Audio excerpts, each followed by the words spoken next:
John Bowlby, 1907 to 1990. He was a psychiatrist, a psychoanalyst in London. His notable subjects were attachment theory, the 44 Thieves study, and internal working model.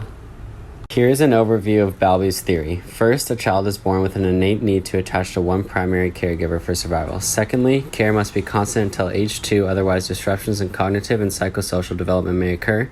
Lastly, care will help child to develop its internal working model, which will be its premise for interactions in later relationships. Pictured is Bowlby's internal working model, which breaks down different attachment styles in response to the child's relationship with its caregiver. Mary Ainsworth notably expanded work from Bowlby's theories. Mary Ainsworth began working with Bowlby in the 1950s, further expanding his theory. Her notable study, The Strange Situation, led to the development of 4 attachment styles: secure, avoidant, resistant, and disorganized. Secure attachment. Children with a secure base will freely explore and entertain the outside world. When frightened or unsure, the child returns to its caregiver and receives comfort.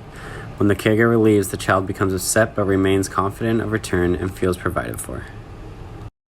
Avoidant attachment. Child is indifferent towards separation from caregiver. Unconcerned when reunited, will avoid signs of affection. This is an insecure attachment style, possibly caused by maternal deprivation in infancy. Resistant attachment. Child is distraught when separated from caregiver. Upon reunion, child is ambivalent and moody. Will exhibit contradictory emotions like joy during reunion, followed by anger or frustration toward caregiver.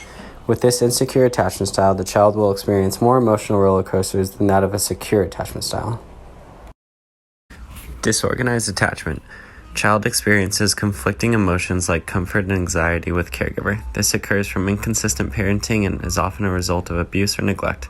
Children are more likely to be delinquent than that of any other attachment style.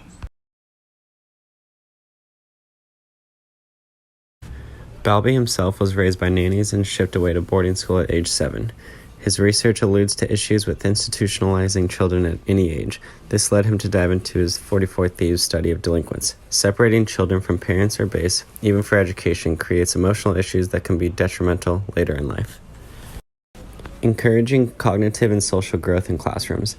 Small classroom ratios allow more opportunity for individual teacher-student bonds. Parental involvement in school activities can reduce child's social anxieties at school. Parent-teacher communication is important to understand child's needs at home and in classroom settings. Attachment and education. Teachers can provide the consistency, safe space, and support child needs to overcome some emotional trauma and build social skills. Understanding different attachment styles can help educators identify possible neglect or abuse in the child's home. What attachment style are you? Take this online quiz and find out. Just for fun, not facts, copy this link in your browser at